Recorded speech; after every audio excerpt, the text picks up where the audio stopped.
election campaign, some things I saw happening really made me feel shame, disgusted and dismayed. You see, we reach the extent of taking a human life just because they're supporting a party which we don't like. Oh boy, I would have never believed that my people would resort to violence for politics and politicians, cause it makes no sense. No, cause any party gets into power, if they do bad or they do better, it's still all that we gotta work to build the country. Yes, all the promises that they're making is with the taxpayers' dollar spending. So it's all that we gotta work to build the country. Lord, who live by bananas, all our way, don't feel any pressure, all our way. Oh yes man, it's all our we gotta work to build the country.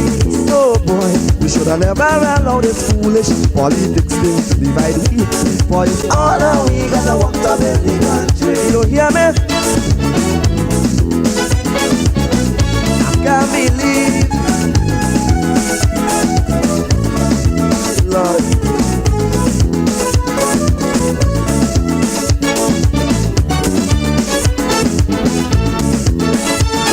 A country we say that's full of tranquility. How could the people show so much hostility when we know everybody won't like the same party and could never feel peace with all their policies, boy. But we must remember each one have their rights to choose and learn to accept defeat when the party lose. Oh boy, but the politicians and all inciting trouble to some extent. We even see them being involved in incidents. Yes, but when we allow them to divide us, it's for ourselves to make things worse. Man, it's all how we gotta work to build the country. Lord, when we cuss and chop up each other, politicians win, we are the losers. Man, it's all how we gotta work to build the country. Why? Cost of living squeezing, all our way. Drugs and crime affecting, all our way. Oh yes man, it's all how we gotta work to build the country. So boy, despite we supporting different sides, we should do it with unity. Boy, it's all how we gotta work to build the country. My people, Lord,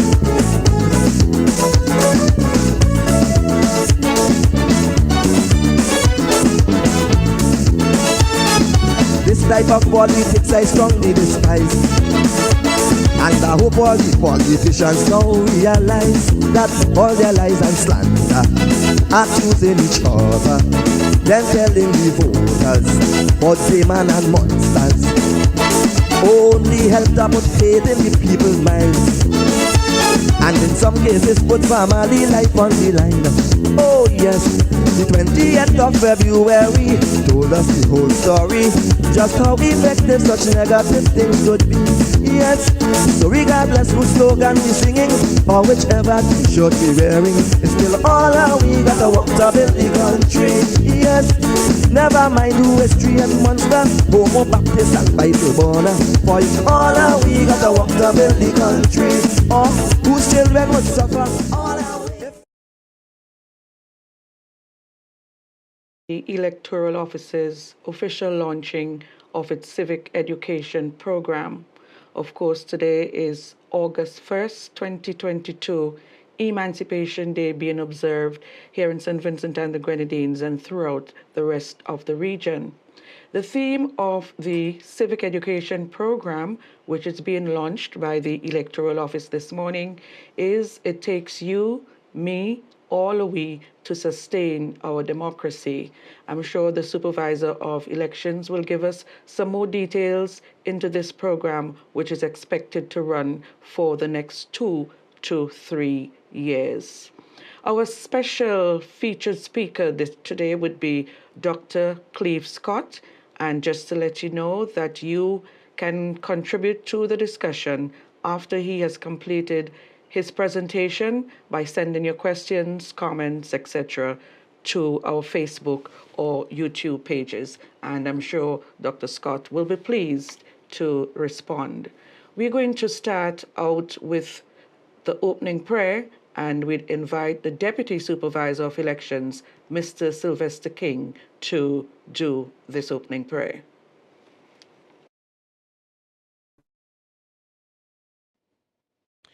Let's bow our heads for prayer today. Our gracious God, we come to you today in acknowledgement of your sovereignty and your awesome power throughout the universe.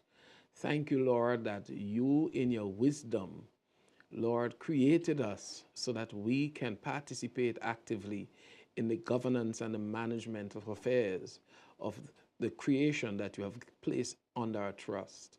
Today, as we launch this program, we ask, oh God, that you will cause us to engender, the conversation will change and the dialogue in our country will change. Pray that, Lord, as persons become more aware of their roles, their responsibilities, and their rights, that, Lord, they would actively participate in democracy in St. Vincent and the Grenadines. Pray that everything would go according to your plan. We ask that your blessings would rest upon our nation, rest on the presenter today, and I pray that, Lord, you will get the credit and the glory. These things we ask in Jesus' name. Amen.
I've said it time and again, I love my country. And all Vincentians are truly one family.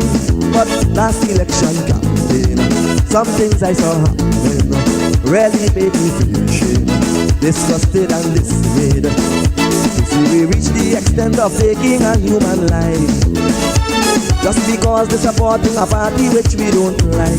Oh boy, I would have never believed that my people would To resort. the Deputy Supervisor of Elections, Mr. Sylvester King, for the opening prayer, and also to Darren Andrews for the beautiful rendition of our national anthem.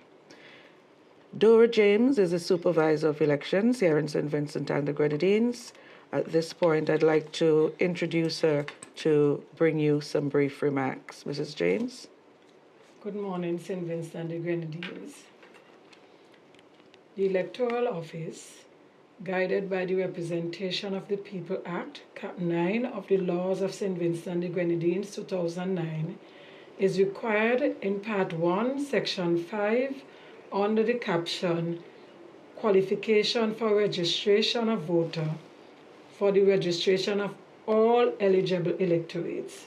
It says, subject to the provision of this Act of any written law imposing any disqualification for registration of a voter, every person who has attained the age of 18 years or upwards shall be entitled to be registered as a voter in a constituency for the purpose of electing a representative for that constituency if, on the qualifying date, he or she A, is a citizen of St. Vincent and the Grenadines, or B, is a Commonwealth citizen who has been residing in St. Vincent and the Grenadines for a period of not less than 12 months immediately preceding the qualifying date, and in either case has resided in that constituency for a period of not less than 6 months immediately preceding the qualifying date. As a response to this section of the Representation of People Act mandate, the Electoral Office conducts continuous registration or re-registration in all constituencies weekly on Mondays and Wednesdays from 3:30 to 5:30. Additionally, shut-ins registration is done quarterly. Although many registrants take the necessary steps to register or re-register in a timely manner, many nationals are quite delinquent. Some citizens only seek to have an update of their registration because they need 2 pieces of identification to transact business, or in the case of new registrants, if they are seeking employment or if they are traveling. The Electoral Office is keen and takes every opportunity to ensure all eligible nationals are registered or re-registered. When you are registered, you become a voter. You are issued with a voter's card that is also your national identification card. However, prior to 1951, voting was not that easy. It was seen as a privilege, not a right. Transforming from privilege to right took struggles. It was fought for with the aim to allow ordinary citizens equal opportunity to make the decision in the governance of the country. Today, Emancipation Day, this launch reminds us of the events of slavery and all the challenges and sacrifices it brought. The struggles that ensured over the years, especially as it relates to one's right to vote, must not be taken for granted. The story must be told so that everyone, the young and not so young, will understand and appreciate what transpired for all of us to enjoy this right. The Electoral Office, through its honored guest speaker, Dr. Cleve Scott, will take you on this journey from oligarchy to the present. This is an educational journey that will provide timelines and events that occurred so that we can enjoy the right to vote today. The information shared today will be informative and educational. Your participation in this launch is welcome. Encourage your relatives and friends to log on.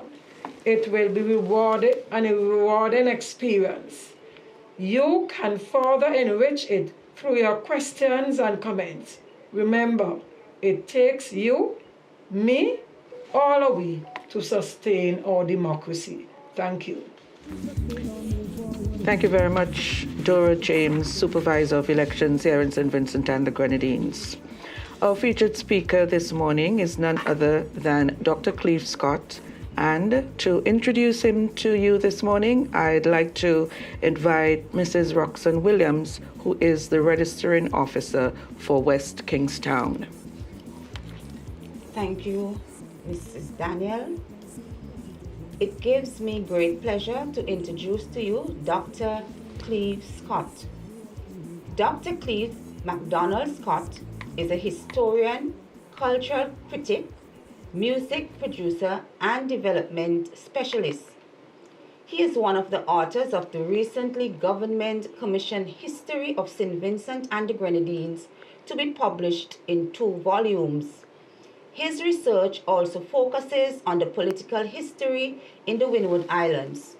In 2004, he was awarded the Julian Fedon Memorial Prize for Outstanding Work in History from the University of the West Indies School for Continuing Studies Center and the Institute of People's Enlightenment in Grenada. Dr. Scott earned his PhD Political History from the University of the West Indies, UWI Cavefield, in 2003.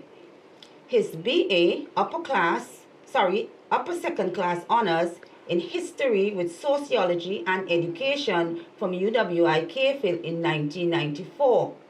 His certificate in youth and community work from the Commonwealth Youth Program Caribbean Center in Guyana, 1998. His certificate in teacher education from the St. Vincent and the Grenadines Teachers College, UWI, 1987, and his certificate in civil defense, Department of Civil Defense, Venezuela, 1986. Some of his publications include Bird v. Conwell, Crossweight, Frank Rudolph O'Neill, Charles Duncan, Payne, Clement Osborne, Pierre Manuel, Frankie McIntosh, George McIntosh, Hulan Jack, Dictionary of Caribbean and Afro-Latin American Biography. Editors, Henry Louis Gates, Jr. and Franklin W. Knight, Oxford University Press, 2016. The Garvey Movement in St. Vincent and the Grenadines.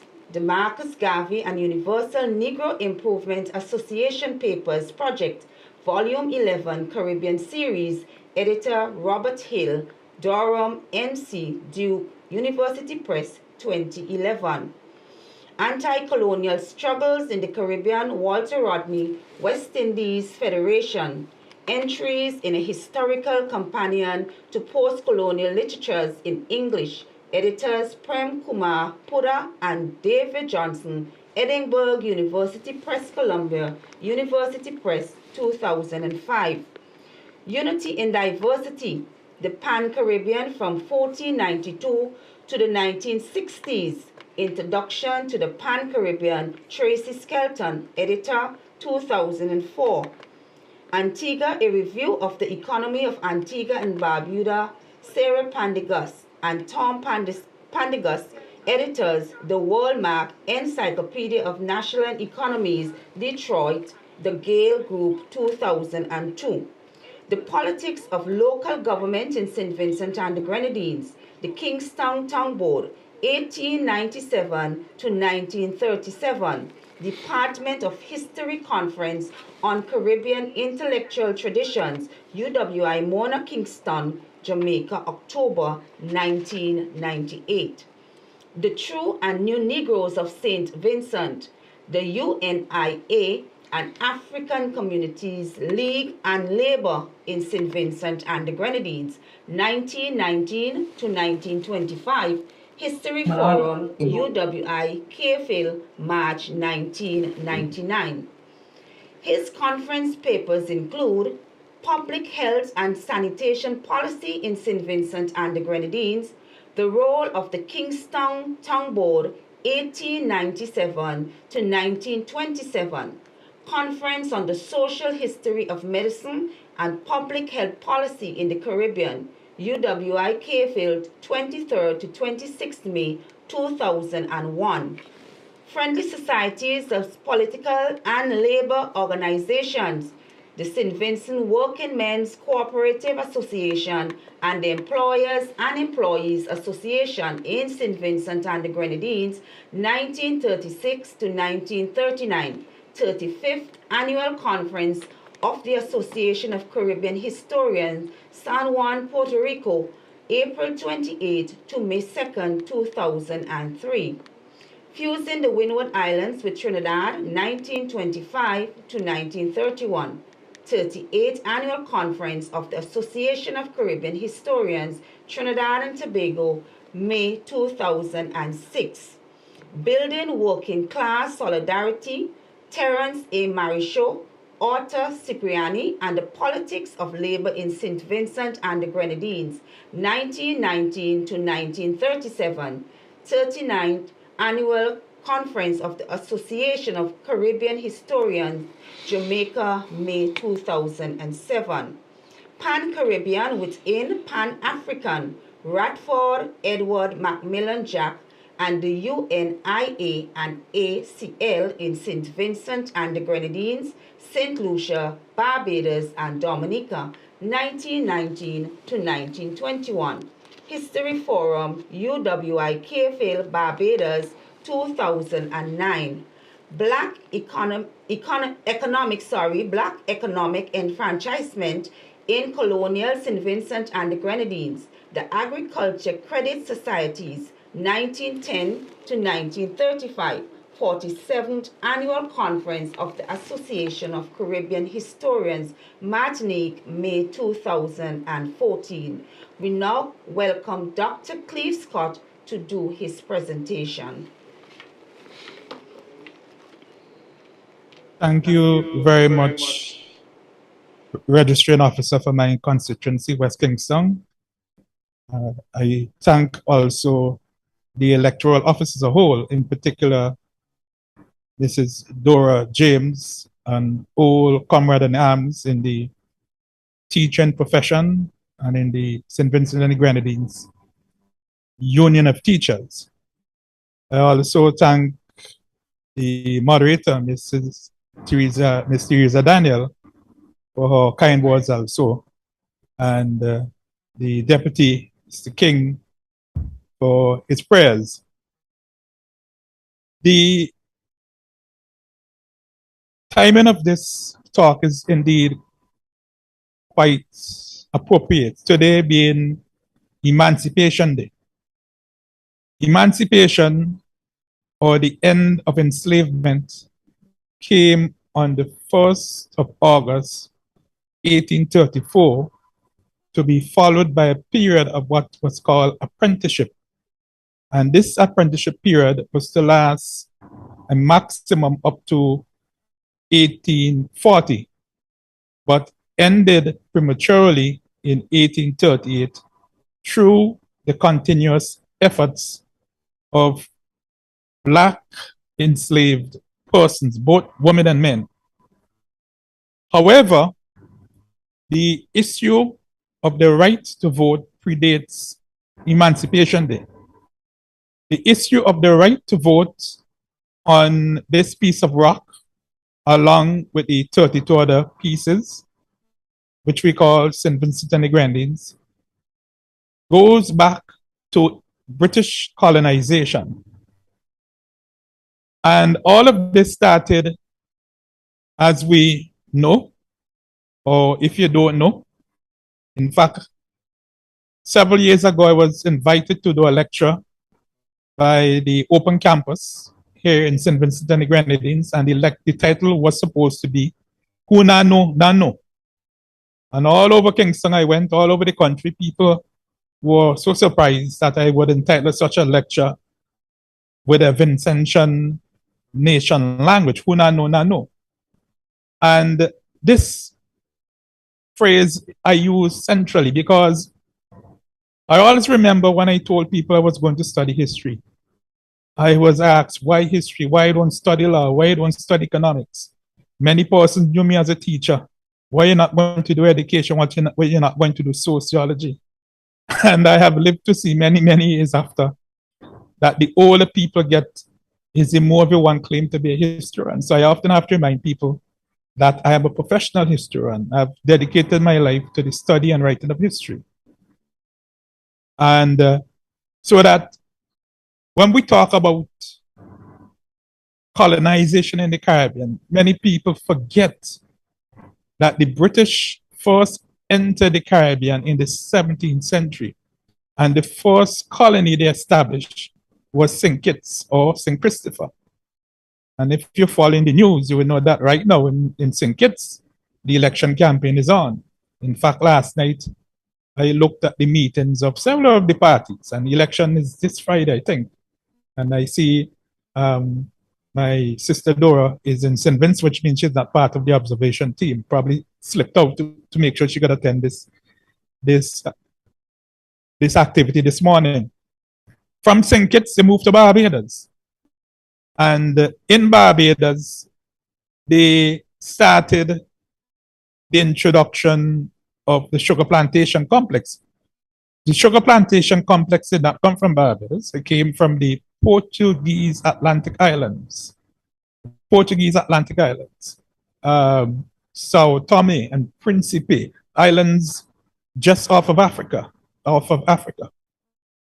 And from Africa, off of Africa, the Atlantic Islands, they took the complex to Brazil, Pernambuco in particular. And from Brazil, the sugar plantation complex had moved to Barbados by 1640 because a lot of the persons who invested in sugar in Brazil were Jews. And because of the attack on Jews in Europe, and they were eventually traced out of Brazil. And they went to Barbados, and within Barbados, they took with them the know-how, and they had the support also of the Dutch, because Amsterdam at the time was the financial capital of the world. So very quickly, Barbados became the leading sugar producer for the British, giving Brazil competition. And from Barbados, the sugar plantation complex would move to other British colonies. We're talking here about 1640 to 1660. During this period, St. Vincent and the Grenadines served mainly as an entrepot or a stopping off point for various European powers to collect wood and water.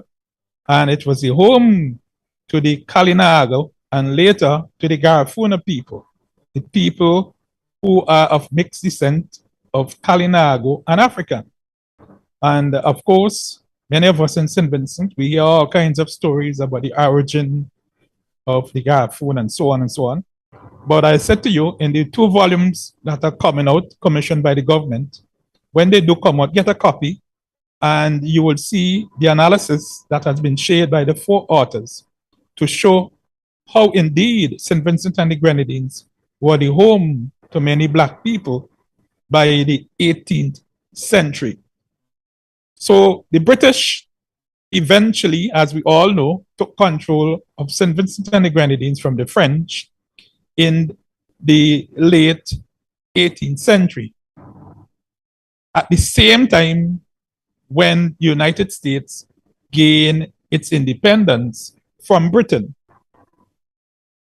Now, if we go back to Barbados, we said that Barbados was colonized shortly after St. Kitts. St. Kitts was 1625. Barbados was 1627. And shortly thereafter, several white men met in a tavern, a rum shop then, and they began to discuss the importance of having their own assembly, their own House of Assembly in Barbados. And so they petitioned the British Crown, and eventually they got their own assembly. And so up to today, we are told that Barbados has the oldest assembly in the Western Hemisphere. And if you do your maths, 1660 something to now, that's over 300 years, and very soon they'll be going into 400 years. St. Vincent now, with the coming of sugar to St. Vincent and the banishment of the Garifuna and so on, all around that time, as early as the 1760s, when the St. Vincent was first occupied by the British, and it moved from French to British, British to French, French to British, and then it remained British.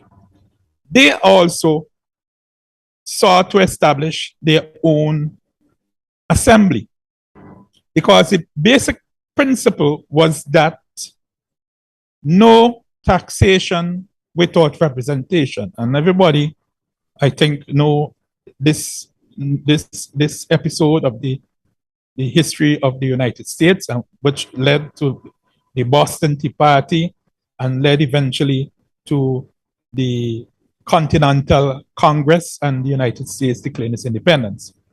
So therefore, in St. Vincent and the Grenadines, the British colonists eventually established their own House of Assembly with the permission from Britain. And this iteration of the House of Assembly, it changed. At one time, St. Vincent was part of what was called the Leeward Islands Federation.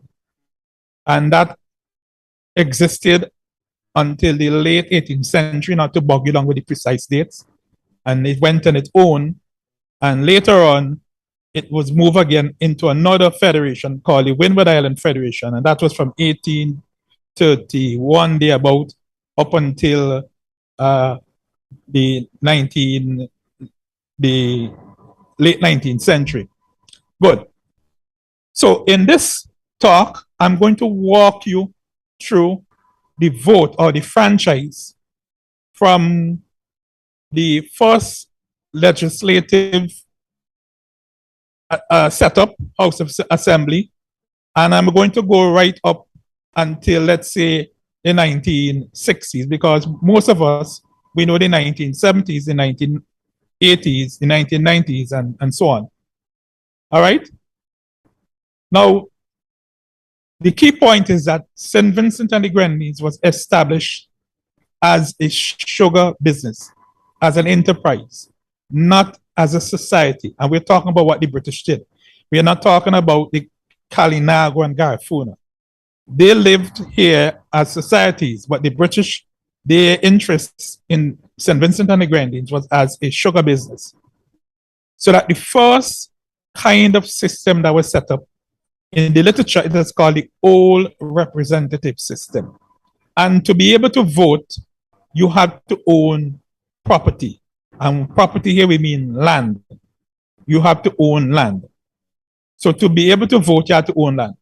And the funny thing is, as late as about 1800, you did not have a lot of persons who were qualified to vote, even to serve in the assembly, the House of Assembly. In fact, what happened is, in St. Vincent and the Grenadines, a lot of the estates, and at the maximum, we had 152 estates. A lot of these estates, the owners lived in either England or Scotland or Ireland. They lived in Britain. And so they had their attorneys or agents who lived in St. Vincent and looked after the estates. These were the persons who would be elected to the House of Assembly. And the purpose of the House of Assembly was to defend the financial interests. And as all of us know, today's Emancipation Day, this was a prime concern, the concern of slavery from the late 18th century, or we go wrong that off, from 1800 to 1838. The main concern was slavery. And there are lots of evidence that shows you how they wrote memorandum and petitions, and in the debates in the House of Commons in London, how they defended their sugar interests. Now, as we get close to the end of slavery, we had a significant number of persons who were neither white nor black. And these persons, in many of the societies, they were called mulattoes. In St. Vincent and the Grenadines, they tend to be called free colors. And funny enough, in neighboring Trinidad, where the British took over from the French around 1800 as well, the free colors had begun to gain substantial power. In fact, there were a number of estate owners in Trinidad, and they had entered into the assembly. In other words, they qualified to vote and to be elected. Because to be elected, you need to have more property than you were required to vote. So in St. Vincent and the Grenadines, let's say around 1830, 1831, thereabout, the assembly in St. Vincent, the House of Assembly, through the pressure from the free colors, decided, okay, we will allow you to vote, but we are not allowing you to run for elections. But at the same time, they made it very, very clear that this right to vote, it's not going to be given to the Kalinago nor the Garifuna. So with the coming of full freedom, the end of apprenticeship after 1838, the white oligarchy, the white planter class in St. Vincent and the Grenadines, and elsewhere in the Caribbean, for that matter, the British Caribbean, they were concerned that black people, if allowed to vote, would take over the assemblies and so would marginalize them. Because in any case, the number of black people outnumbered white people significantly. If you take St. Vincent and the Grenadines, you had about, say, 1,200 whites and about 1,400 free coloreds, and then you had about 30,000 black people between, let's say, 1830 and 1850. Now, there was this commitment to keep them out, and so they kept the franchise requirement tied to property. And so many blacks were kept out of the assembly during this period. In Jamaica, in 1865, there was a major protest called the Morant Rebellion. And this protest is credited for the British government decision to remove the right to vote totally from Jamaica. And just before that, around the same time, we could say, you had in St. Vincent major protests, particularly in the Georgetown era and a number of other neighboring estates, which we call in the literature the Vox Populi riots. And all of these convinced the British government that they could not trust the white oligarchy to look into the interests of blacks. And so in 1878 in St. Vincent and the Grenadines, they removed the right to vote totally, so that the House of Assembly was not one of elected members. They were all appointed by the governor, or to be more specific, the Crown. So there were no elections in St. Vincent and the Grenadines from 1878 until 1925. Let me repeat that. There were no elections to the House of Assembly in St. Vincent and the Grenadines from 1878 to 1925. Now, those of you who have been listening to the news would have heard the Prime Minister announce recently that one of the candidates for national hero is George McIntosh. And George McIntosh, he had the opportunity to star during this period. No elections to the House of Assembly, But fortunately, in 1898, local government was introduced, local government. And McIntosh became a major figure in the Kingston Tongue Board. To become a member of the Kingston Tongue Board, you had to have property as well. And so the Kingston Tongue Board became what I call the citadel of electoral politics between 1898 and 1925. In fact, many of the persons who became elected after 1925 were affiliated with the Kingston Tongue Board. And the Tongue Board during this period was responsible particularly for health and sanitation in the city.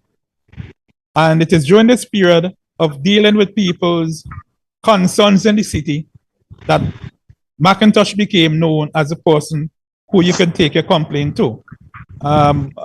In several publications which were mentioned in my introduction, I showed how McIntosh played a particularly an important role in representing the interests of the working class and small business people in the city. Now, after the Second World War, and the First World War began in 1914 and it ended in 1919. And during that First World War, many black, white, and colored Vincentians went off to fight the war on behalf of the empire. And after the end of that war, many of them came back to St. Vincent and joined the movement for what we call representative government. So we had the old representative system up until 1878. And after 1878, we have Crown colony government, or what some historians would call pure Crown colony government, because we're going to see that elections are returned, but not for everyone. So during this period, particularly between 1919 and 1924, the fight for the return of Crown colony for the movement or the removal of Crown colony government was led by the Representative Government Association. The Representative Government Association. And I'm going to call some of the names of the members of the Representative Government Association. Let me see if I could find my list to give you a sense of the kind of persons who are involved. Okay? Right. So you have people like M. Byron Cox, who was a solicitor, W.C. Ford, and W.C. Ford would be the relatives of people like the current Speaker of the House. We had Odie Brisbane, and many of you may remember the Brisbane businesses in the city. You also had Walter M. Grant, who was a planter, H.A. Davis, George McIntosh, C.D. McDowell, Sinclair Bonady, Ebenezer Duncan, who many of us remember as an author of one of the earliest history books in St. Vincent, F.A. Correa, who many of us now know as Cassan, and we all know about Cassan Hill, Alexander Fraser, who was a planter as well. Women, we had some women involved. Nelsia John, Miss Laura Hendrickson, and these are women from the Leeward era. And I'm sure Teresa Daniel remember S.O. Jack, and I'm sure she drank a lot of these S.O. Jack soft drinks in her days in primary school and secondary school.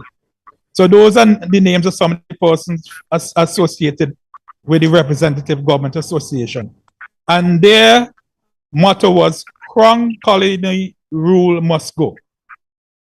Now, not to make it complicated, the British government, through all of this pressure, especially through the influence of people like T.A. Marisho.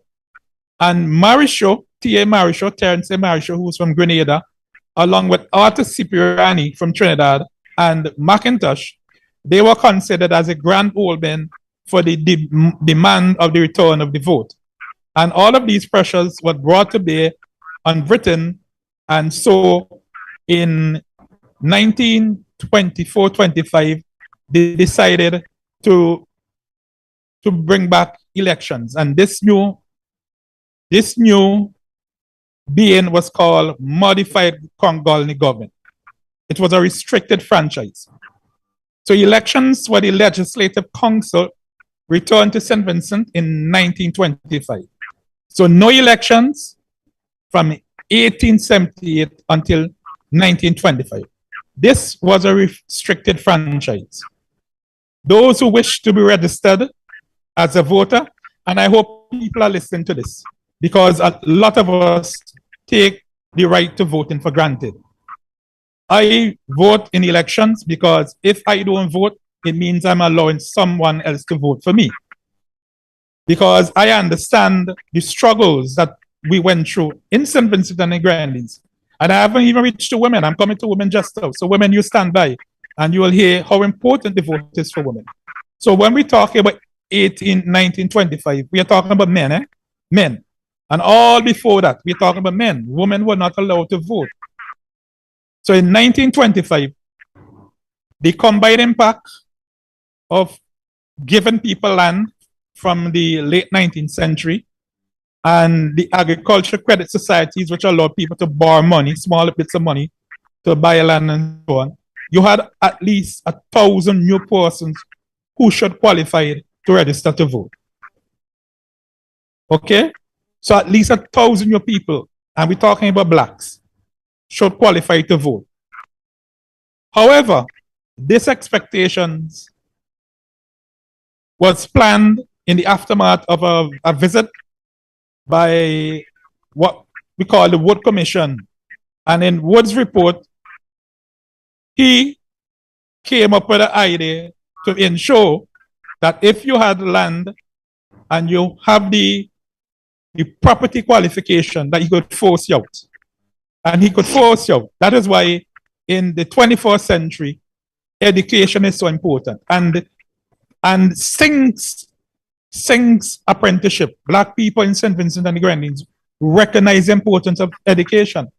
In fact, they took their children out of agricultural labor and tried to get them educated. And the planters recognized this and said, listen, no. If you want these children educated, you will have to pay for it. Right?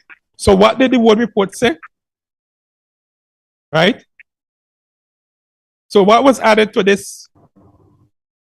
The property to unjustly exclude many blacks, East Indians, and white peasants who were, and I'm quoting here, in other respects qualified and fitted to be entrusted with the vote, but who, from no fault of theirs, have not received an education. So they introduced a literacy test. What that means? You must be able to read and write. And many of us are not too young to remember or too old to forget that in the elections in the 1960s in Georgetown, this song called the Dancing Fool, which is about Ivy Joshua, claiming that Ivy Joshua was illiterate because she did not fill out a form correctly. And all of that is part of the literacy test, that you have to fill a form to become an elector. So the impact of the literacy test could be seen from a cursory glance, which show that from 1920 to 1931, voter registration fell off during that period, right? The colonial sources do not account for this decline, but we do know that what limited or reduced the number of persons qualifying to vote was the literacy test. So you move from just being the property to being able to vote. What are the property requirements? Let me give you the property requirements during that period. We're talking about 1925 when elections returned. So only men aged 21 years and over, and women age 30 years and over were allowed to vote. All right? These persons were required to, one, have lived in the colony, and we talk about St. Vincent and the Grenadines, for a period of 2 years prior to registering.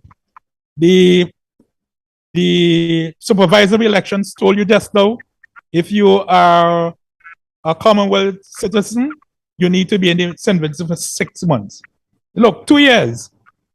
That means if you went to another island to work, if you went to Trinidad, where many Vincentians went to, or Guyana, and you're there working for 2 years, you can, and you come back St. Vincent, and you're in St. Vincent whole year, you can't vote. You're in St. Vincent for a year and a half, you can't vote. Secondly, to be able to vote in 1925, you must be earning at least £30 per year. And I forget to calculate that in today's money. I'm certain if I had Dr. Gary Denny here with me, he would, off the top of his head, give me this. But I think he said if I multiply by 100, I'll be safe. So that will be probably about $6,000 or $7,000 or more. Or owned property valued at least £150 above encumbrances, meaning that if you owe people money, you remove the debt, and once you remove the debt, you should still be valued at least £150. Or you must have paid £12 rent a year for your property. So you had the literacy test, which I mentioned. Okay? So that is 1925. In other words, unlike today, where you're 18, you go in, you prove that you've been living in constituency for the required time, and you vote. Nobody don't ask you where you're working, who your mother is, if you own land. All you need to be able to vote today is you have of age. And this is 21 because later on the age is lowered to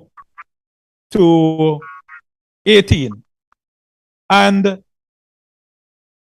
we move next to 1935, which many of us know about, the 1935 Labor Rebellion. Some people call it right, but I don't call it a right, because people were fighting for the right. They were rebelling against the system. They're rebelling against the system to get the right to vote. You have the role of the St. Vincent Working Men's Association. Now, the St. Vincent Working Men's Association, led by McIntosh, was what I call a proto-political party. The Working Men's Association had as many as 9,000 people. All right? In 1938, it had about 9,000 members. 60% of these members were women. Now, these 9,000 people, nobody got qualified to vote. You're working on an estate, picking cotton or cutting cane and so on. You don't qualify to vote. And we have this challenge. And therefore, organizations like the Working Men's Association, they develop themselves into a friendly society to keep people attached to them and also to be able to feed their needs and so on. And Ebenezer Joshua and George Charles, in the 1950s, with the coming of universal adult suffrage in 1951, they also kept that kind of aspect, the friendly society aspect. But by 1951, we know we have the coming of universal adult suffrage. All man, jack, and woman who 21 years old are allowed to vote. So that's it in a nutshell. That the right to vote was something that people fought for, not only in St. Vincent and the Grenadines, but all across the British Empire. And what I've done within the last couple of minutes is to try to bring it home to St. Vincent. Okay? So I thank you very much for listening, and I will pause now and await questions. Thank you very much. Thank you very much, Dr. Scott. That was quite enthralling. You had me from the very first sentence you spoke this morning. We have questions. I think we already have question for you. Someone wants to know. I have it right here. Tanti Dora, do you have, seems as though my phone is playing around. Okay, so Doc, someone is asking, can we say that after the struggles of our foreparents to gain the right to vote, persons who choose not to do so are unpatriotic? I heard you say it a different way. You were saying if you don't vote, it means that you are allowing someone else to do so for you. But this person is specifically asking if persons who choose not to do so are unpatriotic. Well, you can say that they're unpatriotic because the political directorate is who has the responsibility for developing the country. It's you're choosing leadership, and if you don't vote, you can get a leadership by default. That's why I said if I don't vote, it means someone is voting for me. And I want to say this, that it has been proven over and over and over again that all you need to win any election, whether it's in a club, a PTA, is one vote. All you need to win is one vote. And don't let anybody confuse you. To win an election in St. Vincent and the Grenadines, all you need is 15 votes. 15 votes plus one. So if in constituency number one, somebody gets 100 and the next person gets 101, they win. And so on. Right? So there are many people who have been misguided to think that to win an election, you need plus 1,000. You only need one vote. And the party to rule only needs one seat extra. And so every vote counts. And that is why I go to vote. Because I want to be certain that I had done my duty, that I had paid respect to my ancestors who have fought, and we don't talk about the amount of people who lost their life. When we speak about Garifuna, that's what the Garifuna were fighting for. They were fighting to defend sovereignty. They were fighting to defend their independence, right? So that's how they voted. They voted with their blood. Okay, someone else wants to know, should we change the first past the post system to promotional representation? That's a topic that's been discussed widely across the Caribbean since during the days of forming the constitutions. If you read the documents in the debates at Whitehall between Ebenezer Theodore Joshua and Milton Cato, you would see that the agreement was to go with the first past the post system. If you follow the history of St. Vincent and the elections of St. Vincent and the Grenadines, they have always been very close. I don't know again where people get this impression that elections in St. Vincent and the Grenadines have been won 15-0, 14-1, or 10-9. They have always been close. In fact, we have had the only tied election anywhere in the world, right? And if you look at the elections of, let's say, the 1960s up to 1974, we would see how, because they have always been so close, Ebenezer Theodore Joshua and Ivy Joshua were able to remain in office for 22 years simply by forming different alliances. The same thing with Sir James Mitchell. So that the first past the post has served St. Vincent and the Grenadines well. Whether we go to a PR or a mixed system is something of constitutional reform, and individually, each elector has that right. Me, I don't have any personal preferences, because at the end of the day, it's just a matter of a system that the people prefer that will give you the result that you anticipate. Okay, could you comment on the role and function of women in helping us to achieve the vote in St. Vincent and the Grenadines. What role did women play in that process? In the Representative Government Association, just formed in 1919, you had women played a leading role all over. You had different districts. And when elections returned in 1925, the Representative Government Association evolved into a proto-political party. And to contest the election for the Representative Government Association, you had to participate in a primary. A lot of people don't know that. You had to participate in a primary. So that you have 4 or 5 people participating in the elections and so on. And in several of these primaries, women were the main actors organizing everything. Now, women did not qualify to serve as voters until 1931. But with 1951, women were allowed to contest the seats. And women emerged from 1951, as we know, with Ivy Joshua being the leading person. And we move on right up to today. Okay. You had a question for Dr. Dora? Yes. I listened and I was amazed, although some of it was not new, but you really gave me some food for thought. But I was wondering, given the role Britain played in terms of no vote and for such a long period, should we continue to have them as head of state?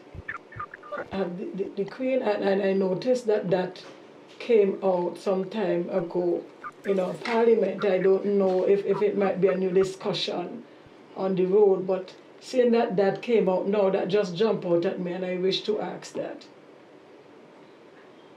Thank you very much for that question, Dora. Anyone who knows me would know that I am anti-colonial to my heart. One of the very first things I did when I left the grammar school, I wrote a short story called Dying Ember. And that short story was imagining the disappearance of Britain as a colonial power in St. Vincent and the Grenadines. Yes, I am for the removal of the Queen of Head of State. I am for the removal of the relics of colonialism. I am not suggesting taking down the Iron Man and throw it in the sea. No, I'm not suggesting that. But yes, I'm suggesting the Iron Man should be moved from the center of Kingston and placed elsewhere. And a statue of a homegrown hero or heroine be placed there. I don't mind wherever this person has emerged a hero or heroine. We talk about Elmer Francois and her ability to become an outstanding female in St. Vincent. And we do know Elmer Francois was at the forefront of supporting the labor protests in St. Vincent, being part of the organization in Trinidad and Tobago. So I would like to see a statue in Kingston of Elmer Francois, for example, because she's Vincentian born and she's of Kalinago descent. I would like to see Victoria Park being renamed something else, and Murray Village, and so on. And I will say this to you, that we are part of this process of writing these 2 chapters, these 2 texts on the history of St. Vincent and the Grenadines. Dr. Adrian Fraser, Dr. Michael Gary Denny, and Dr. Arnold Thomas. And every day as we go through line by line, it pains me when you see the names of people who you still have to call every day, and the legacy, right? The legacy of what they represent.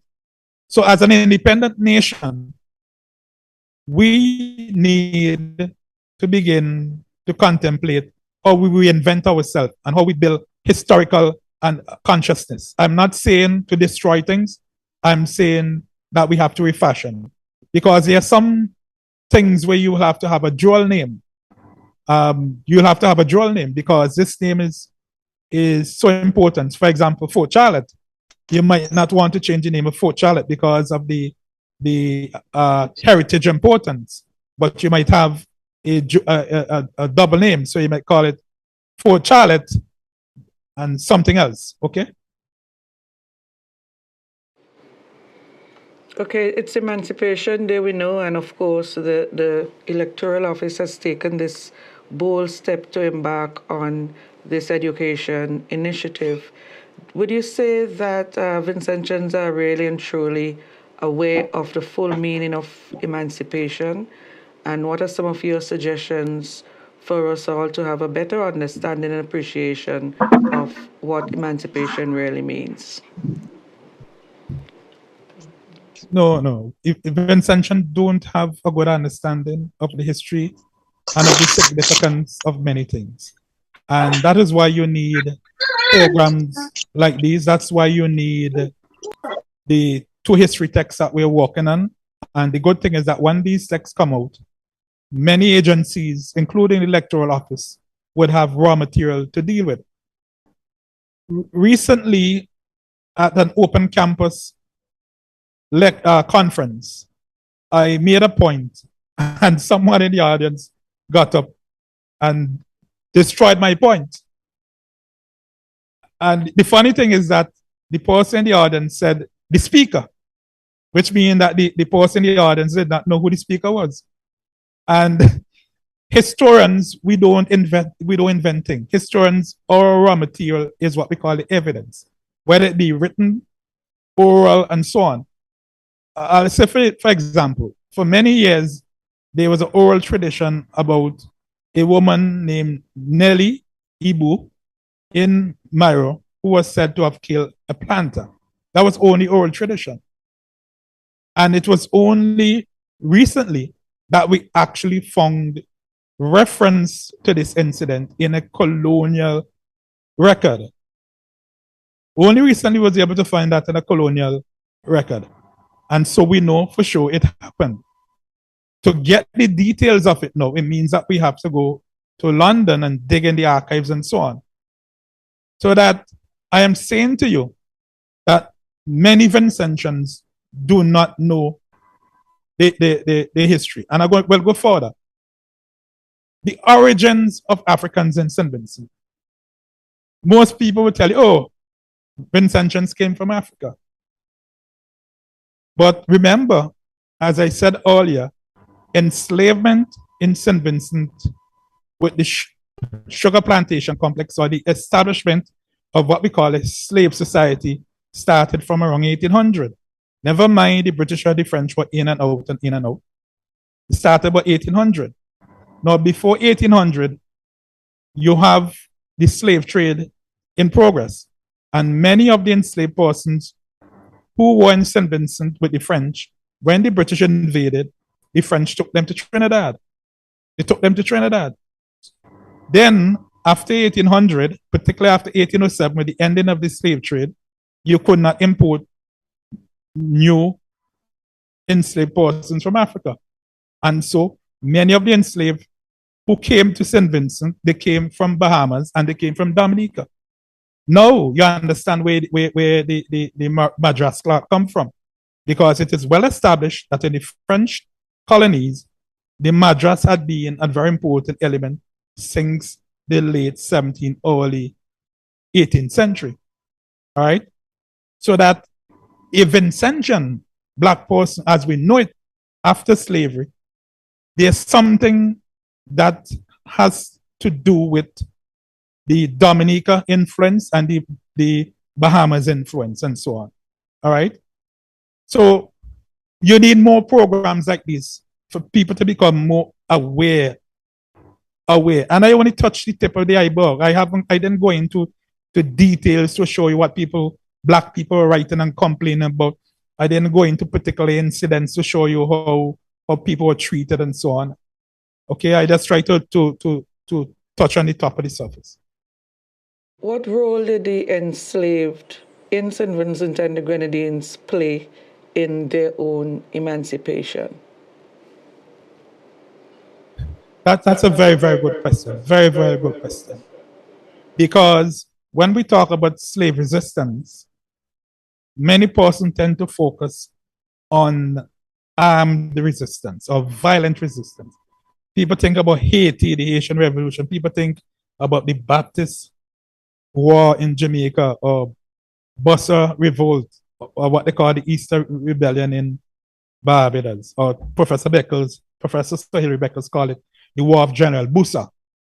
In St. Vincent and Grenadines, we had the Garifuna Wars, or what we are now calling the wars for sovereignty. The first war for sovereignty and the second war for sovereignty.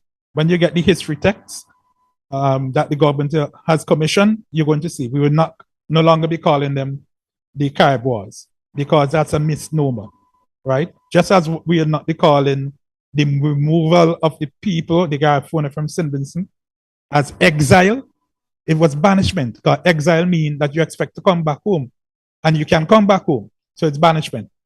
Now in St. Vincent and Grenadines, resistance took everyday forms: damaging equipment, killing animals, work stoppages. And there were so many work stoppages, particularly on the eve of emancipation, in what they call the Caribbean states, Turuma and Waterloo and so on. There were continuous resistance as well during the period of apprenticeship. We found that on Fay Hall Estate, that in the 1930s, right up to the 1960s, to the 1860s, you had fire. They had so many fires. And we are trying to figure out why there are so many fires. There were so many fires. In the 1960s alone, there were 6 fires. And they couldn't find the culprits. In fact, they punished the whole estate and couldn't find the culprits. So the answer is enslaved people played a major role in ending slavery and in ending apprenticeship in St. Vincent and the Grenadines as elsewhere.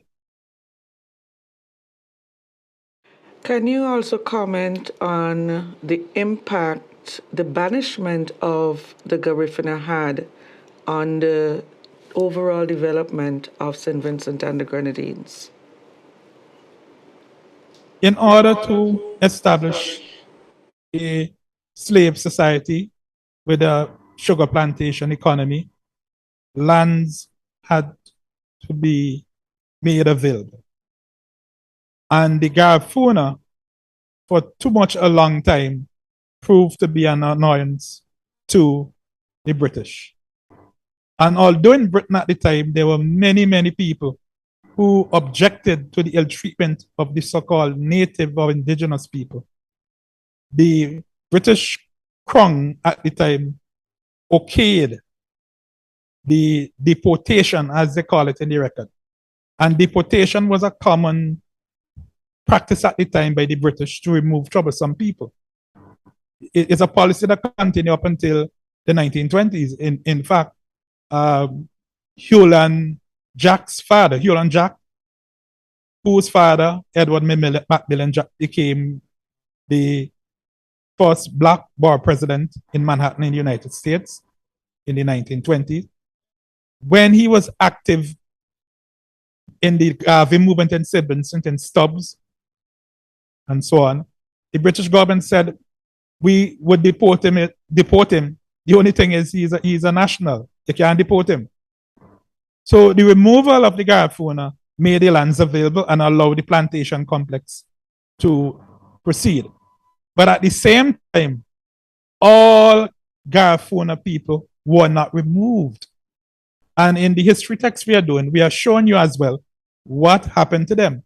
Many of them continuously tried to defend their right to access of the land. And they lived outside of the slave society. We have found that there are several of them who served in the West India Regiment.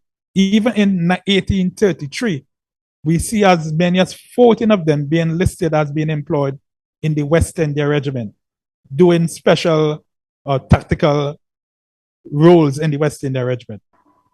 The removal of the Garifuna allowed the British to proceed with the sugar plantation complex. But the Garifuna by then had contributed culturally to St. Vincent and the Grenadines, including how you deal with the environment, the kinds of foods you eat. I would say to you that during the apprenticeship period, we see blacks being punished and the creation of prisons. And the funny thing, in one of the interviews, a black prisoner was asked what he had for lunch, and he said ferry.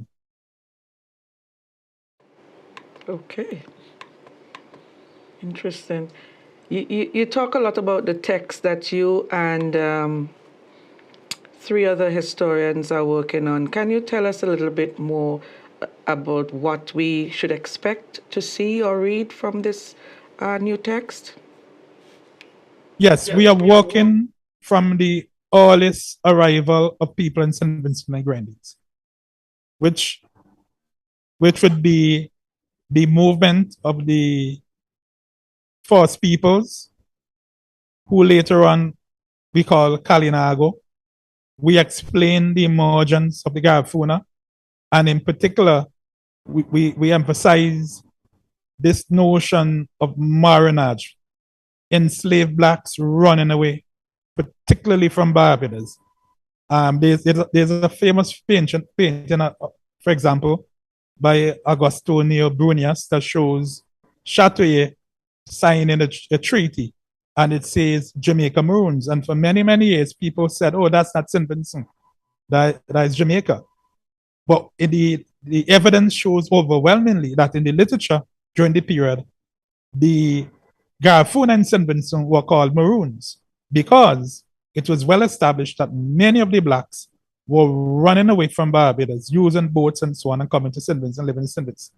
So we work from that period. We look at enslavement, we look at apprenticeship, we look at the coming of the Portuguese, or what we call in St. Vincent Portuguese, East Indians, the movement from St. Vincent to the neighboring islands like Trinidad, or what we call immigration, the emergence of the peasantry, people getting land, people getting the qualifying to vote, but being denied the right to vote. Then we look at the 1930s, the challenges in the system that almost 100 years after enslavement, people are still living in slave-like conditions. The role of immigration between the 2 world wars, people going to Santo Domingo, to Brazil, Second World War, First World War, West Indians, Vincentians serving in the British military, in the Canadian military, for example.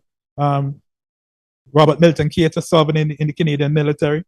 Then we look at the expansion of the franchise after 1951, the 8th Army of Liberation, the Federal and Industrial Associated Workers Union of Joshua and Ivy Joshua and all the others, the coming of Sir James Mitchell and his role in the Labour Party, his alliances with Joshua, the emergence of Cato, Milton Cato, and we come right up to the period of the Unity Labour Party, and we end right today. So in the last volume, we will come right up to the eruption of the La Soufrière volcano. And all of the different eruptions and hurricanes, all of that will be in it. Almost everything you could think about from as early as 1492, thereabout, right up until 2021, 2022. Great. Somebody's asking, Dora, if there's any mechanism to distribute the information that was aired today. Yes, I would leave that for Mr. King to speak to. So King would respond in a while.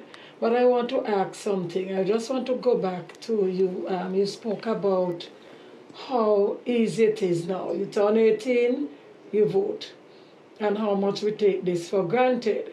Now, our education, our launch here today, we're going to specifically, while we will engage everybody, community, families, and so on, want to pay special attention to our youths because we find they are really lacking in the information on how a vote impact their whole life, the policy making, and how that impact their entire life. Now, they just have to be 18, living in a constituency for 6 months, so that we'll establish this is your constituency.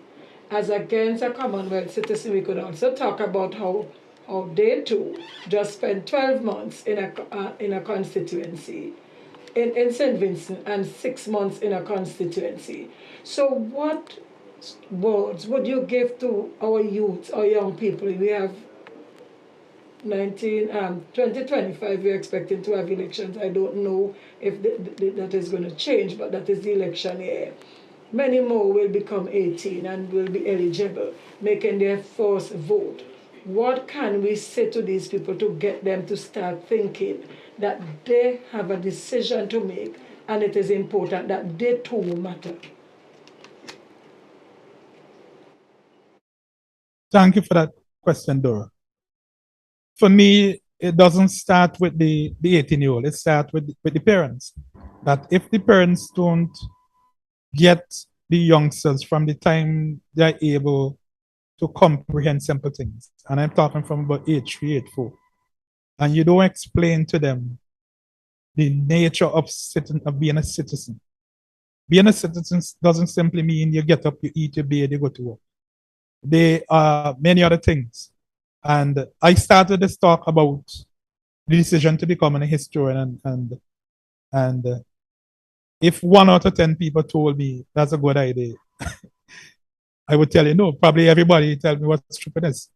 And I live to see that almost every day, non-stop, people call me and ask me all kind of questions. They want to know where the family name came from, what do I know about this era, because they're at an age now where they are seeking to make this connection, that they understand that life is something that is definitive, that at some stage, everyone will have to exit the stage. And when you leave, the only thing you leave is a legacy, okay? So once parents get their youngsters to understand the importance of being a citizen, a good citizen, and being a good citizen means exercising franchise. It means to vote in the way that you feel convinced, because it only happens once every 5 years. And if you don't do it at the time, then you have to live with the result. Mean to be a good citizen?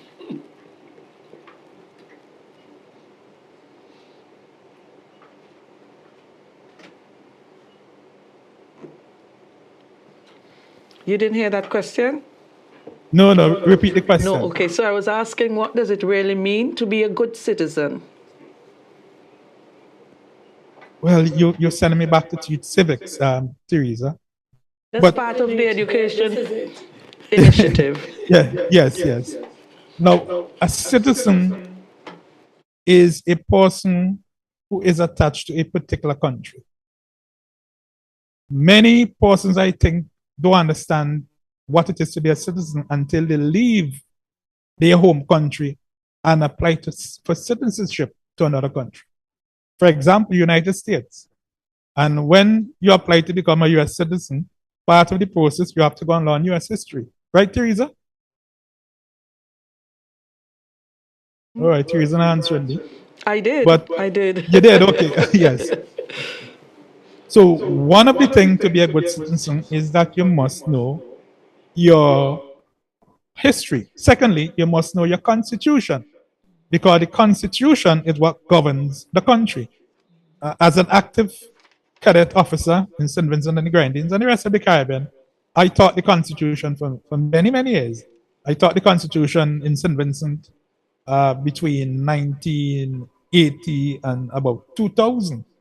And when I made the recommendation then to Major Evans Bonner John, he was elated and he said that was beautiful, because he understood the importance of people knowing the Constitution. So you should know the Constitution. Then, thirdly, you must exercise the responsibilities, because everyone talk about the rights, but they don't think about the responsibilities. So what responsibilities are enshrined in the Constitution for a citizen? Also, what traditions and norms, etc., the society or the community expects of you, like such as littering. Do you drive in your car and throw something out the window, or do you put it in the car pocket until you get where you're going and you put it in the garbage bin? Do you come out and see grass growing in front of your yard and you leave it and say that I leave enough for the sanitation? Or do you get a hoe or cutlass and say, let me keep it down low, so in case when they come, it is not as high, it doesn't take them the entire day. Simple things like those. Great. Do you see or do you think there's a need for civics to be introduced on the school's curriculum locally? Civics during the colonial period of start. History during the colonial period of start.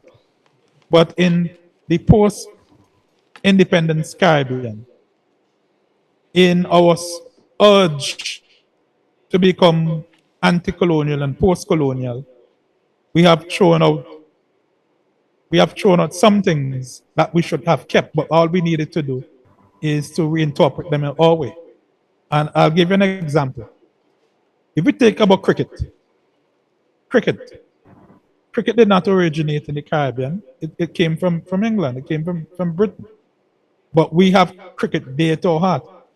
And in any case, the way we have played cricket and made our mark across the world, it is our own interpretation. Guy Fawkes. We celebrate Guy Fawkes in our own way. It means a lot for us. Same thing, what we call lighting up graves. Christmas.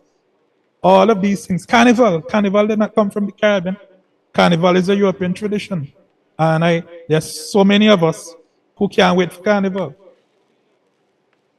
And therefore, by teaching our history and civics, which history is part of your civics, you can become, in my opinion, a better citizen. You can have a better appreciation for where we are coming from and who we are.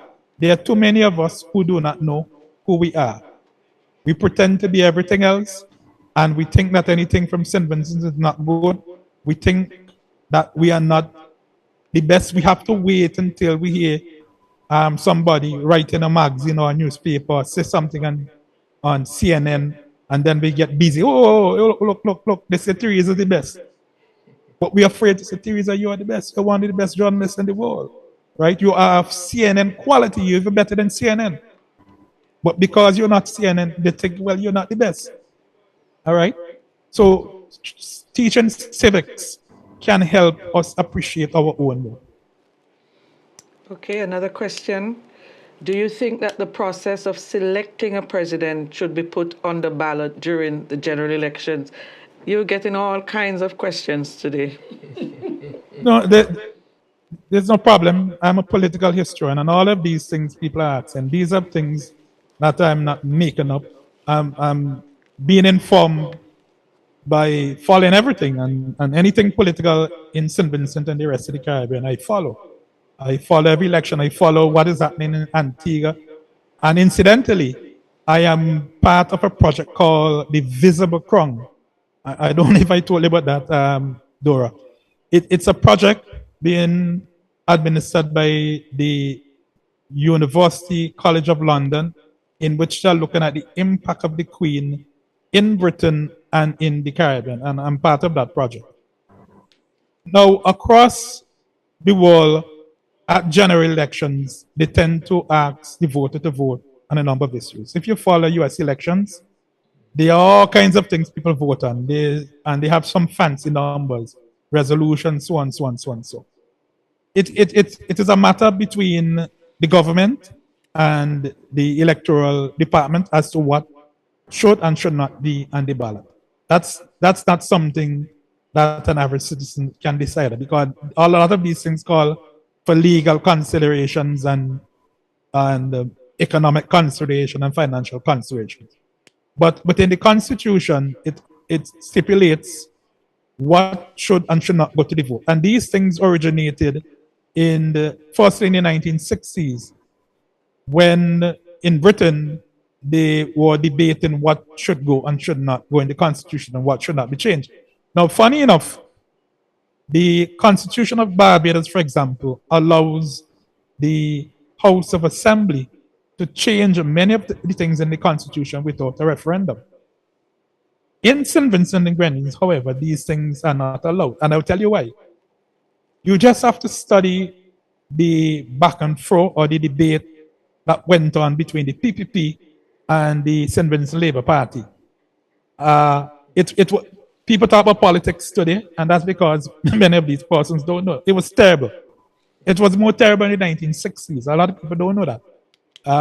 Joshua and Cato were at each other's non-stop. I have in my possession almost every letter that Joshua wrote to United Nations insisting that St. Vincent must not become a state, should not enter statehood. And because of this untrust, and because particularly of an accusation of malfeasance, and for those of you who don't know that word, thieving, or to use a modern day word, corruption, where Ivy Joshua was accused of paying workers out of our house, out at Stubbs, when they built the Ivy Joshua Bridge. And some of you don't even know that's the name of the bridge, Ivy Joshua Bridge, right at Stubbs, next to what's called the Working Man's Hall. The British government did not trust the leadership. And they felt that if they allow the Constitution to be changed by a simple majority in the House, or two-thirds majority, that we, black people, political leaders, would just put it like how we feel. They didn't trust us. So that's why in Barbados, for example, they don't need to go to a referendum. They just go in the House of Assembly, two-thirds majority, and they change. And they could change a lot of things. St. Vincent, you can't do that. And that is a reflection of mistrust. And I would say to all of my viewers, and who want to quote me can quote me, it is time to get rid of that. We must have faith in our own people. We must have faith in our own people. For too long, we mistrust each other. Great. There's a question on Zoom. It says there is a movement in Trinidad and Tobago, other parts of the Caribbean, and outside to some extent, to decolonize spaces. What is your view on this, and how do you see St. Vincent and the Grenadines contributing to this re-education as part of the awareness of emancipation? Right. Thanks for that question. I alluded to that early on, and I didn't use the word to decolonize space. I didn't want to confuse viewers, but that simply means, viewers, that where there is a legacy of colonialism attached, we attempt to remove that. So when I mentioned Victoria Park, if we change the name from Victoria Park, that's a part of decolonizing. If we move the cenotaph from the center of Kingston and we put a statue of something else, whether it's a piece of art or a monument reflecting our Garifuna heritage. For example, Chartier. Chartier is our only national hero, and we have to go Dorset Hill and look at our obelisk. You need some kind of thing, even if it's just petroglyph in Kingston. So yes, we have to decolonize spaces, and Barbados has been doing a good job at that by removing Nelson from the heart of Bridgetown and putting it elsewhere, and they have statues of Errol Barrow and that kind of thing. And I must give credit to Prime Minister Dr. Ralph Gonsalves. He did indicate in Parliament recently that the government is going to move with this. And I will repeat that the production of the 2-volume history text is part of this process. We have to carry people along with us. We can't run and leave people behind. People like myself, who's a historian who deals with this every day, all night, I would understand. But if you if we go back to the 1970s, when Sir James Mitchell removed Discovery Day, and this is something that the late Dr. Kenneth John wrote about over and over and over. You could imagine Discovery Day was removed by the government and the business sector opened the city. I stayed there. It's interesting.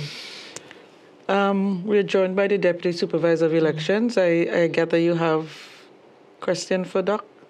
On responding to the Yes, certainly. I've been following the presentation, and it has been an excellent presentation, Dr. Cliff Scott, I must indicate at this juncture. And of course, time doesn't allow you to dive into all of the nitty-gritty. I want to find out from you before the role of women, because when you were doing the historical journey, you said women didn't acquire the right to vote early, and we noticed that the participation of women in our electoral politics is not very it's not a large number, and women are very nervous, I would want to say, to get involved. Why is this so? And why is this? What has history taught us in this regard? Thank you very much, Mr. King, for that question. And a person who more qualified to answer that question than me is a PhD candidate who I supervise, Miss Affy Martin, who teaches history at the St. Vincent Grammar School. She has just completed her PhD thesis and is entitled Woman in Party Politics and the Labor Movement in St. Vincent and the Grenadines from 1951.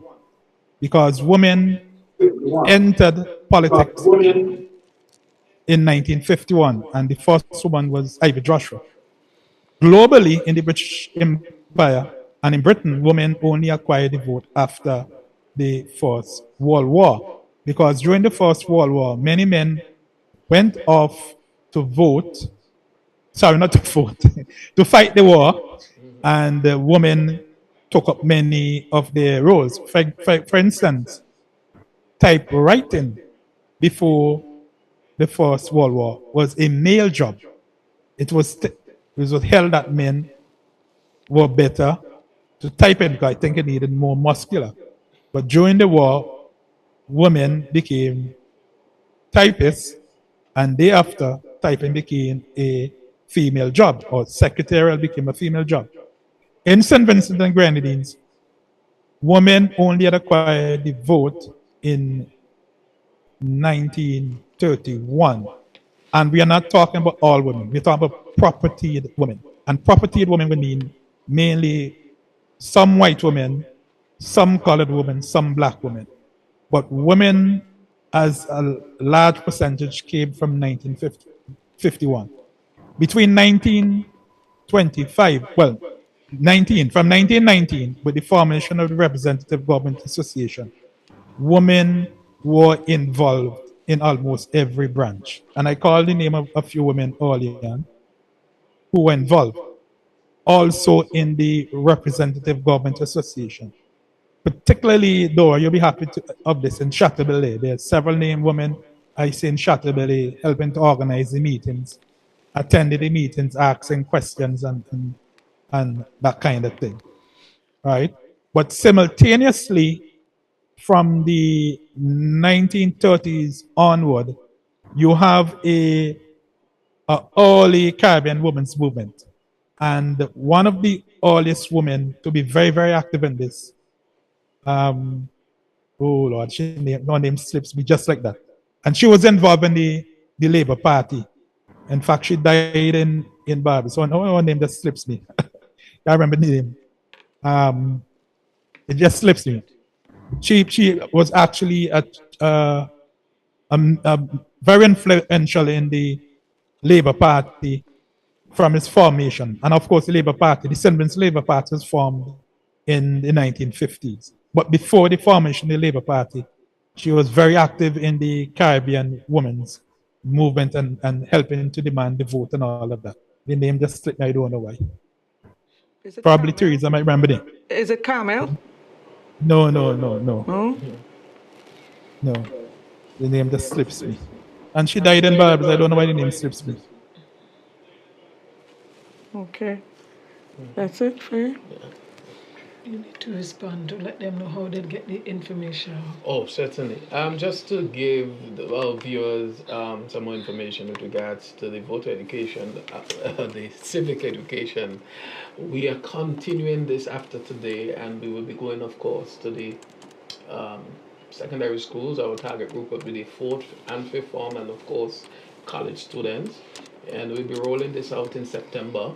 So you can expect us coming to the colleges and the schools, and also the informal education system. We are very much concerned about those persons in the community who are not attached to a learning institution, because we believe they must be part of the dialogue. They must be part of the conversation as well.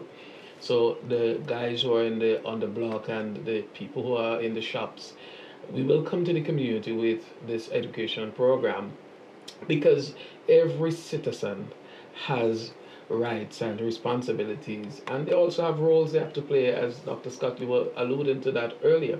And we believe that all our civic education program really should help our citizens to understand, have a great understanding of what democracy is and the democratic principles that governs the whole exercise. In fact, Miss James, you were the one who even illustrated this powerfully at our very home.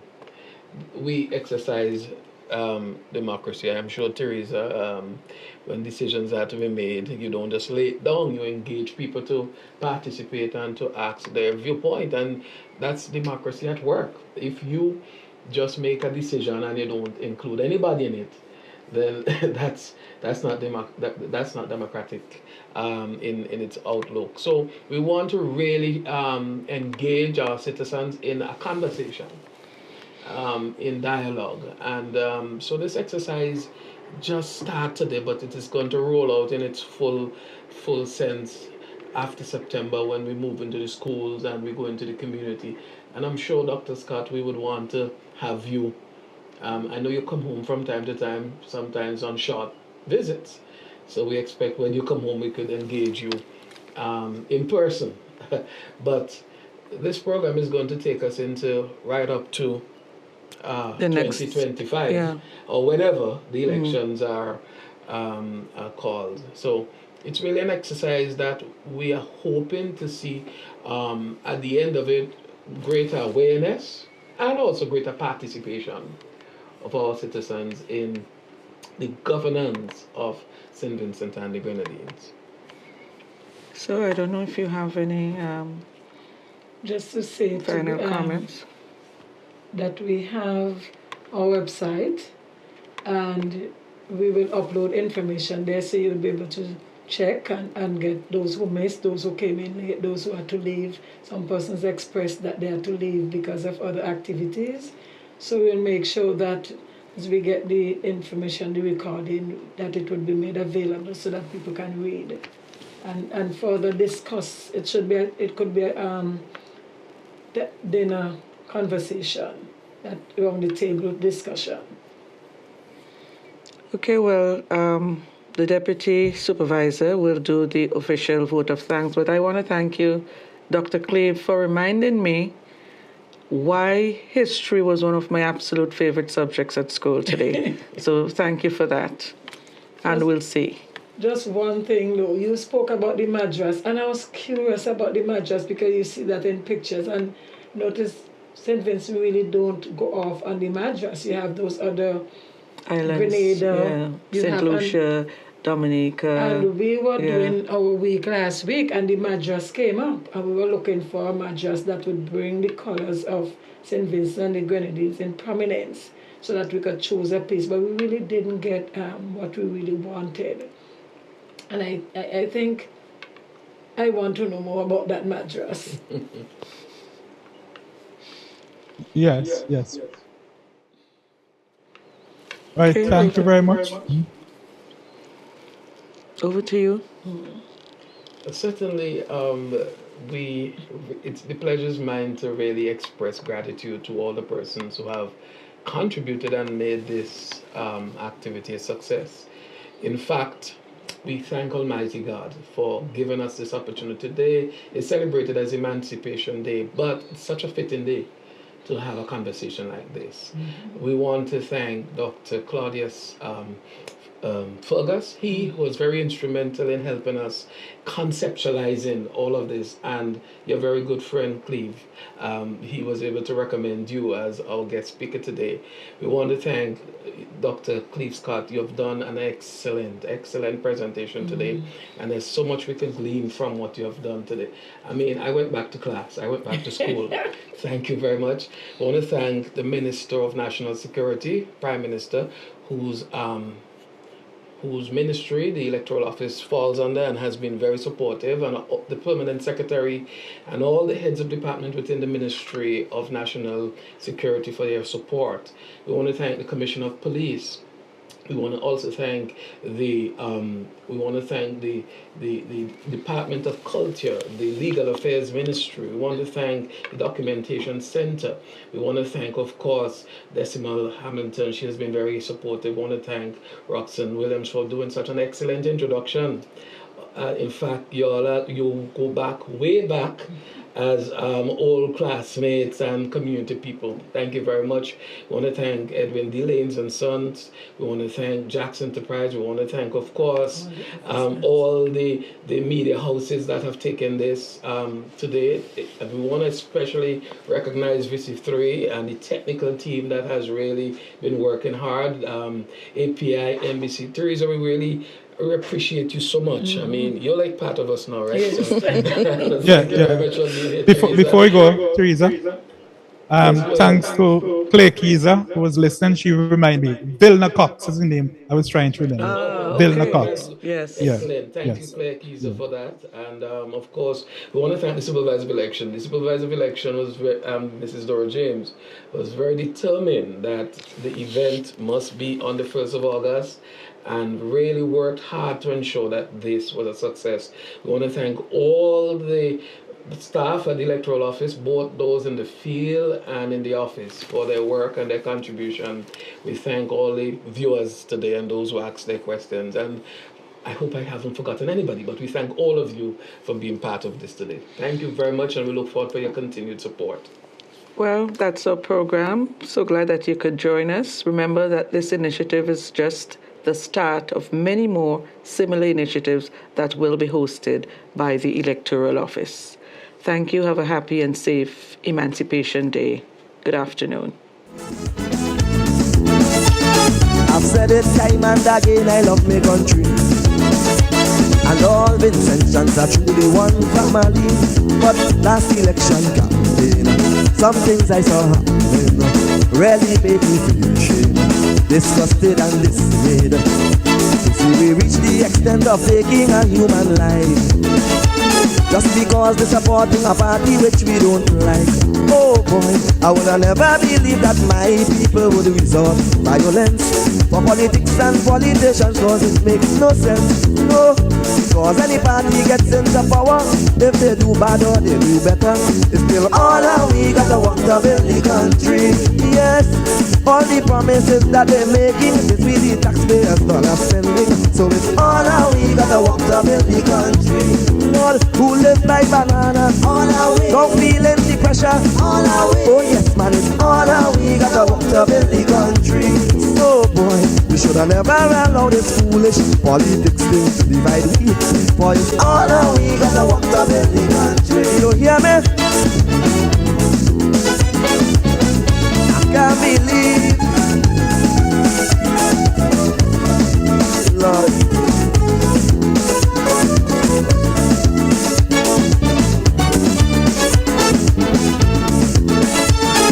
A country say that's full of tranquility.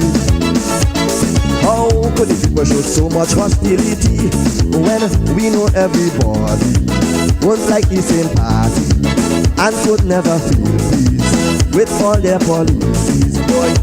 But we must remember each one have their right to choose. And learn to accept defeat when the party lose. Oh boy, but the politicians and all inciting trouble to some extent. We even see them being involved in incidents. Yes, but when we allow them to divide us, it's for ourselves to make things worse. Man, it's all how we gotta work to build the country. Lord, when we cuss and chop up each other, politicians win, they are the losers. Man, it's all how we gotta work to build the country. Why? Cost of living squeezing, all our way. Drugs and crime affecting, all our way. Oh yes, man, it's all how we gotta work to build the country. So boy, despite we supporting different sides, we should do it with unity. Boy, it's all how we gotta work to build the country. My people, Lord,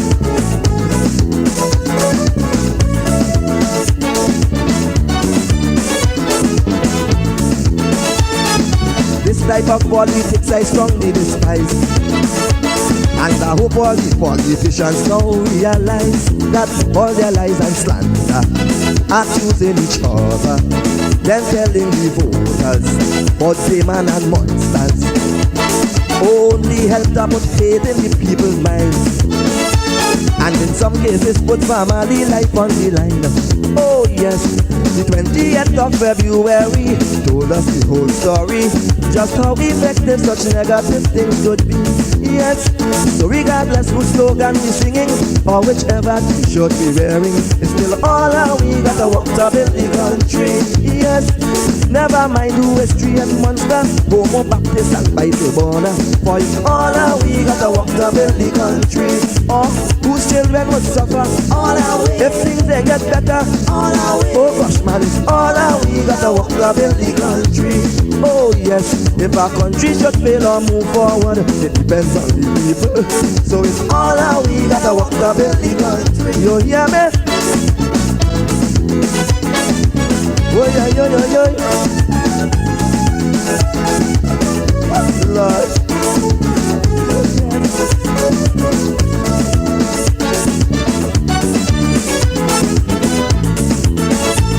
Some people said that they were concerned the citizens coming together to bring suffering to an end.